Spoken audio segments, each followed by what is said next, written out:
బంగారంలో ప్రతి సన్నని తీగకి ఎంత విలువ ఉంటుందో మనిషి జీవితంలో ప్రతి క్షణానికి అంత విలువ ఉంటుంది. అందుకే సమయాన్ని వృధా చేయకూడదు అంటారు. నీవు వృధా చేసే ప్రతి నిమిషం భవిష్యత్తులో నీ జీవితాన్ని తారుమారు చేస్తూ ఉంటుంది. నీ దగ్గర జీవితంలో ఏదైనా ఉంది అంటే అది టైం మాత్రమే. అందుకే టైంని పొదుపు చేద్దాం అనుకుంటున్నావా? ఖర్చు పెట్టు. టైంని వాడుకో, లేదంటే అది నీ జీవితంతో ఆడుకుంటుంది. టైం పాస్ చేయకు, టైం యూజ్ చేసుకో.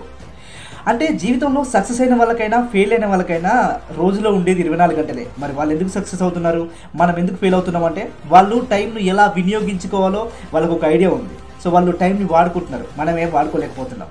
సరే, ఇవన్నీ పక్కన పెడితే ప్రతి మనిషి కూడా తన జీవిత కాలంలో ఎంత టైం దేనికోసం కేటాయిస్తున్నారో తెలుసా? మనిషి తన జీవిత కాలంలో దేనికోసం ఎంత టైం కేటాయిస్తున్నాడు అంటే నిద్రపోవడానికి 26 సంవత్సరాలు కేటాయిస్తున్నాడంట. విధులు నిర్వర్తించడానికి, జాబ్లు బిజినెస్లు చేయడానికి 12 సంవత్సరాలు కేటాయిస్తున్నాడంట. టీవీ చూడడానికి 8 సంవత్సరాల 8 నెలలు, షాపింగ్ చేయడానికి 8 సంవత్సరాల 5 నెలలు, తినడానికి తాగడానికి 3.5 సంవత్సరాలు, ఇంటర్నెట్ బ్రౌజింగ్కి 3 సంవత్సరాల 2 నెలలు కేటాయిస్తున్నాడు.